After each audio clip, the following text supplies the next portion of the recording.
ഇന്നലെ പുത്തൻകുരിശിൽ നടന്ന ഒരു സമ്മേളനത്തിൽ കേരളത്തിൻ്റെ ബഹുമാനപ്പെട്ട മുഖ്യമന്ത്രി സംബന്ധിക്കുകയും അവിടെ മുഖ്യമന്ത്രിയും അന്ത്യോക്യ ഓർത്തഡോക്സ് സിറിയൻ ഓർത്തഡോക്സ് സഭയുടെ പാത്രിക്കീസ് പരിശുദ്ധ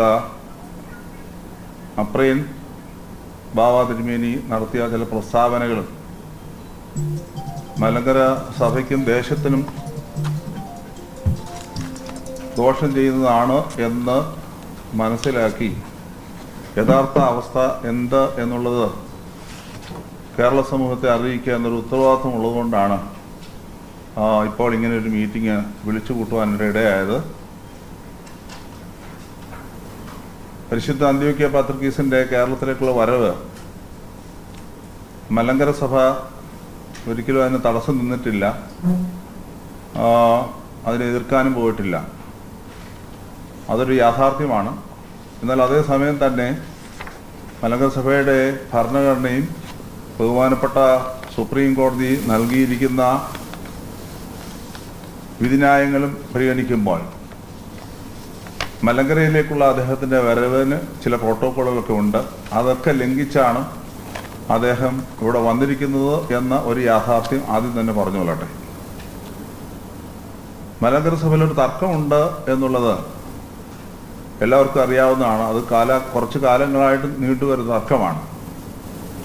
ആ തർക്കത്തിന് ഒരവസാന പരിഹാരം എന്ന നിലയ്ക്ക് ബഹുമാനപ്പെട്ട സുപ്രീം കോടതി 2017 ജൂലൈ മാസം 3-ാം തീയതി വളരെ അസന്നിഗ്ധമായ ഒരു വിധിന്യായം പുറപ്പെടുവിച്ച് സഭ ഒന്നായി മുന്നോട്ട് പോകണമെന്ന് പ്രത്യേക നിർദ്ദേശം നൽകി പ്രഖ്യാപിച്ചിട്ടുള്ളതാണ്.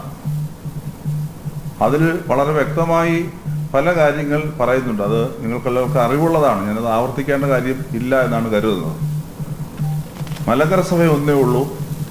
ആ ഒരു സഭയിൽ ഐക്യമുണ്ടാകണം, സമാധാനം ഉണ്ടാകണം എന്നാണ് ബഹുമാനപ്പെട്ട സുപ്രീം കോടതി നിർദ്ദേശിച്ചിരിക്കുന്നത്.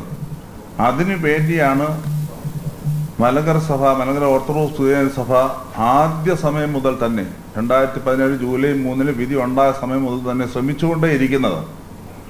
എന്നാൽ മലങ്കര സഭ നടത്തുന്ന എല്ലാ ശ്രമങ്ങളെയും തന്ത്രപരമായി അട്ടിമറിക്കുകയും മലങ്കര സഭയെ കുറ്റപ്പെടുത്തുകയും ചെയ്തൊരു പ്രവണത അന്നു മുതൽ ഞങ്ങൾ കാണുന്ന ഒരു കാഴ്ചയാണ്. അത് പറയാതിരിക്കുക നിവൃത്തിയില്ല.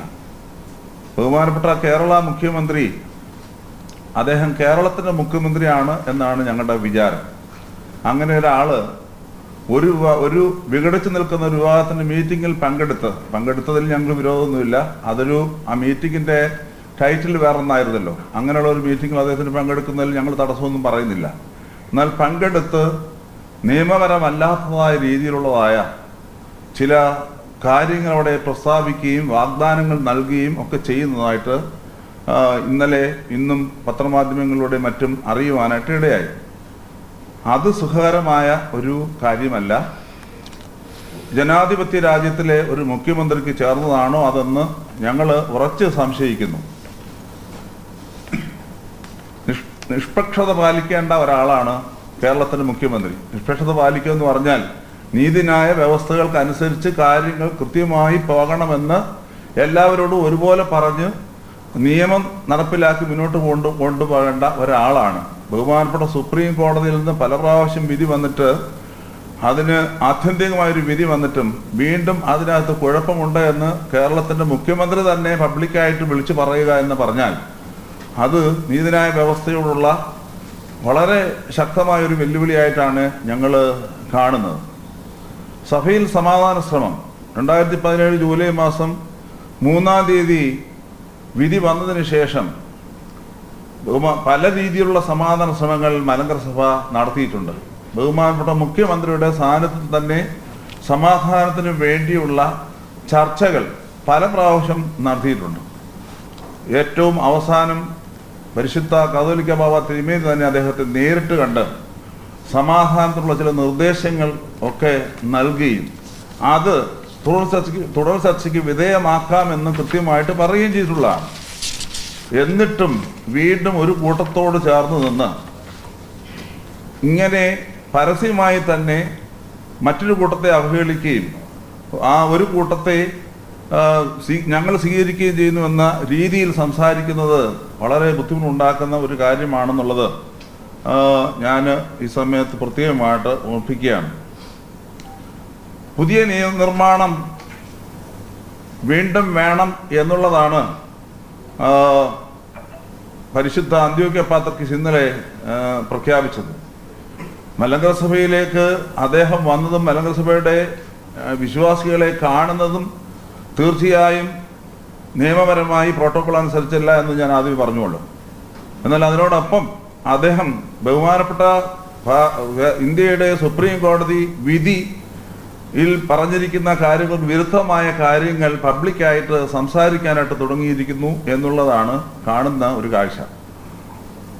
ഇന്ത്യയിലെ നിയമ സംവിധാനങ്ങളുള്ള വെല്ലുവിളി ഒരു പാത്രിക്കീസ് ബാവ തന്നെ വന്ന് ഇവിടെ നടത്തുമ്പോൾ അതും അത്ര സ്വീകരിക്കുക പ്രയാസമാണ്. പരിശുദ്ധ പാത്രിക്കീസ് ബാവയെ ഞങ്ങൾ ആദരിക്കുന്നു, ബഹുമാനിക്കുന്നു. എന്നാൽ അതേസമയം തന്നെ ഒരു ഭാരതത്തിലെ ദേശീയ സഭ എന്ന നിലയ്ക്ക്, ഓറിയന്റൽ ഓർത്തഡോക്സ് സഭകളിൽപ്പെട്ട ഒരു സഭ എന്ന നിലയ്ക്ക് സഭയുടെ നിയമവും പ്രോട്ടോക്കോളും ഒക്കെ പാലിക്കാൻ അദ്ദേഹത്തിനും നിയോഗമുണ്ട് എന്നുള്ള ചിന്ത അദ്ദേഹത്തിന് ഉണ്ടാകണം എന്നുള്ളത് ഞാൻ സ്നേഹപൂർവ്വം അദ്ദേഹത്തെ കൂടി അറിയിക്കാനായിട്ട് ഈ സമയം എടുക്കുകയാണ്. സുപ്രീം കോടതിയിൽ നിന്ന് 2017 ജൂലൈ മാസം 3-ാം തീയതി വിധി വന്നതിന് ശേഷം പല കോടതി വിധികൾ പല പള്ളികളുമായിട്ട് ബന്ധത്തിൽ, കേസുകളുമായിട്ടുള്ള ബന്ധത്തിൽ സുപ്രീം കോടതിയിൽ നിന്ന് വന്നിട്ടുള്ളതാണ്. അവിടെയെല്ലാം അസന്നിഗ്ധമായി മലങ്കര സഭയുടെ സത്യയെക്കുറിച്ചും അതിൻ്റെ ഭരണഘടനയെക്കുറിച്ചും വളരെ വ്യക്തമായി സുപ്രീം കോടതി വ്യക്തമായ നിർവചനങ്ങൾ നൽകിയിട്ടുണ്ട്.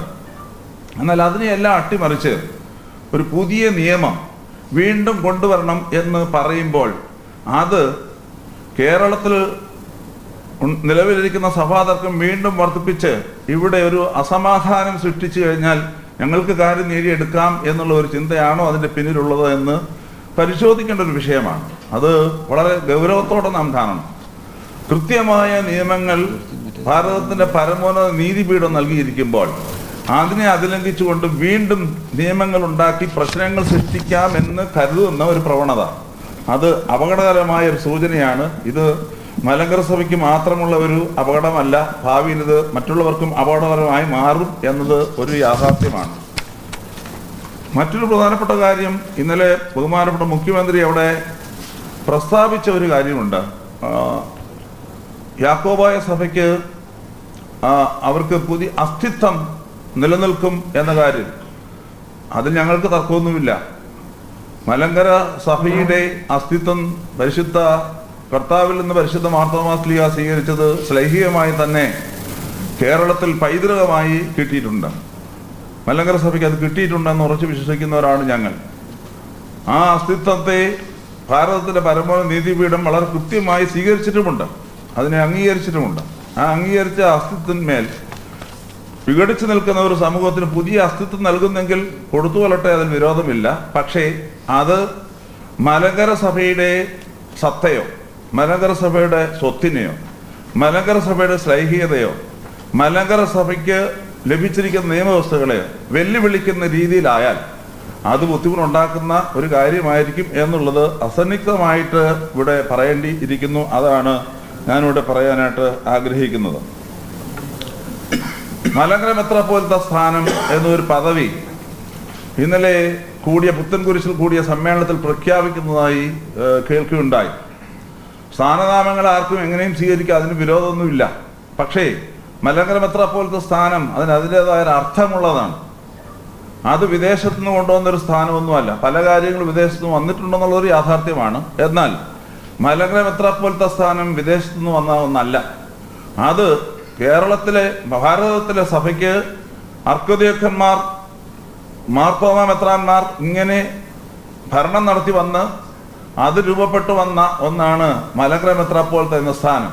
അതിനെയും ബഹുമാനപ്പെട്ട സുപ്രീം കോടതി കൃത്യമായി അംഗീകരിച്ചിട്ടുണ്ട്. അത് സംബന്ധിച്ച് തർക്കമുണ്ടായപ്പോൾ 2002 ജസ്റ്റിസ് മണിമഠിൻ്റെ നിരീക്ഷണത്തിൽ ബഹുമാനപ്പെട്ട സുപ്രീം കോടതി തന്നെ നേരിട്ട് നിയോഗിച്ച മലങ്കര സുറിയാനി ക്രിസ്ത്യാനി അസോസിയേഷൻ നടത്തുകയും അസോസിയേഷനാൽ മലങ്കര മെത്രാപ്പോലീത്ത സ്ഥാനം വളരെ ഗൗരവത്തോടെ പ്രഖ്യാപിക്കുകയും ചെയ്തതാണ്.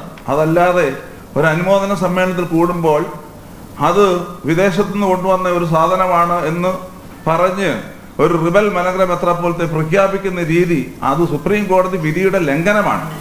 2017 ജൂലൈ മാസം 3-ാം തീയതി ബഹുമാനപ്പെട്ട സുപ്രീം കോടതി പ്രഖ്യാപിച്ചിരിക്കുന്ന വിധിയുടെ ഒരു ലംഘനമായിട്ടാണ് അതിനെ കാണുവാനായിട്ട് കഴിയുന്നത്. മറ്റൊരു കാര്യം കൂടി പറഞ്ഞ് ഞാൻ എൻ്റെ വാക്കുകളോട് അവസാനിപ്പിച്ചു കൊള്ളാം. നമ്മുടെ കൂട്ടത്തിൽ ഇപ്പോൾ കാണുന്ന ഒരു പ്രശ്നമാണ് കള്ളങ്ങൾ പർവ്വതീകരിച്ച് വിപുലീകരിച്ച് തങ്ങൾ ചെയ്യുന്ന കുഴപ്പങ്ങളെല്ലാം മറ്റുള്ള ആളുകളുടെ മേൽ അടിച്ചേൽപ്പിച്ച് പുതിയ സൃഷ്ടികൾ രൂപപ്പെടുത്തുക എന്നുള്ളത്. ശവസംസ്കാര ബില്ലിനെ സംബന്ധിച്ചാണ് ഞാനത് പറയാൻ ഉദ്ദേശിച്ചത്. ശവസംസ്കാരം 2017 ജൂലൈ മാസം 3-ാം തീയതിക്ക് മുമ്പ് കോട്ടയത്തിന് വടക്കോട്ട് നടന്നിട്ടുള്ള ഓർത്തഡോക്സ് സഭയുടെ മക്കളുടെ ശവസംസ്കാര ശുശ്രൂഷകളുടെ വീഡിയോകൾ ഇപ്പോഴും ഓടുന്നുണ്ട്. അത് കാണേണ്ടതാണ്, അതുകൂടെ കാണണം. അത് എങ്കിൽ മാത്രമേ ഈ ശവസംസ്കാരത്തിന്റെ കളവുകൾ വിളിച്ച് പറയുന്നതിന്റെ വ്യക്തത മനസ്സിലാകുള്ളൂ. വൈദികരുടെ ശവസംസ്കാരം നടത്തുമ്പോൾ പോലും കൂവിയരച്ച് കാർക്കിച്ചു തുപ്പി അവരെ ഓടിച്ച് മൃതദേഹങ്ങൾ വികൃതമാക്കി ധാരാളം ശവസംസ്കാരങ്ങൾ വികലമാക്കി നടത്തിയ ഒരു ഗ്രൂപ്പാണ് 2017 വിധി വന്നു കഴിഞ്ഞപ്പോൾ അവർ തന്നെ സ്വയം പ്രശ്നങ്ങൾ ഓരോ സ്ഥലത്തും സൃഷ്ടിച്ചു. സുപ്രീം കോടതി വിധിയുടെ പ്രഖ്യാപനം അനുസരിച്ച് ശവസംസ്കാരം നടത്തുന്നതിന് യാതൊരു തടസ്സവും ഒരിടത്തുമില്ല. ഇല്ലാത്തടത്ത് സ്വന്തം പ്രശ്നങ്ങൾ സൃഷ്ടിച്ച് പുതിയ രീതികൾ അവലംബിച്ച് സംസ്കാരം നടത്തിയിട്ട് സമൂഹത്തിന്റെ കയ്യടി നേടി പുതിയൊരു ബില്ല് കൊണ്ടുവന്നു. മലങ്കര ഓർത്തഡോക്സ് സുറിയാനി സഭ അതിനെയും ഇന്നേവേ അതങ്ങ് സ്വീകരിക്കുകയാണ് ചെയ്തത്. കാരണം എങ്കിലും തീരട്ടെ എന്ന് വിചാരിച്ചു. പക്ഷെ അതൊരു മുതലെടുപ്പിന്റെ ഭാഗമായി കാണുന്ന ഒരു കാഴ്ചയാണ് ഇപ്പോൾ കാണുന്നത്. പരിശുദ്ധ പാത്രിക്കീസ് ബാവ പോലും ഇന്നലെ നടന്ന അദ്ദേഹത്തിന്റെ പ്രസംഗത്തിൽ ഈ വിഷയങ്ങൾ സൂചിപ്പിക്കുന്നു. സത്യങ്ങൾ അറിയാതെ ആരെങ്കിലുമൊക്കെ എവിടെയെങ്കിലും പറയുന്നത് കേട്ട് മാത്രം കാര്യങ്ങൾ നിർവഹിച്ചു കഴിഞ്ഞാൽ കേരള സമൂഹം ഒരിക്കലും നേരെ പോവുകയില്ല എന്നുള്ളതിന്റെ ചില അടയാളങ്ങളാണ് ഇവിടെ കാണുന്നത്. ഇത് മലങ്കര സഭയുടെ ഓർത്തഡോക്സ് സുറിയാനി സഭയുടെ മാത്രം ഒരു വിഷയമായിട്ട് ഞാൻ കാണുന്നില്ല. ഇത് കേരള സമൂഹത്തിന്റെ മുഴുവൻ ഒരു വിഷയമായി മാത്രമാണ് ഇവിടെ അറിയിക്കുന്നത്.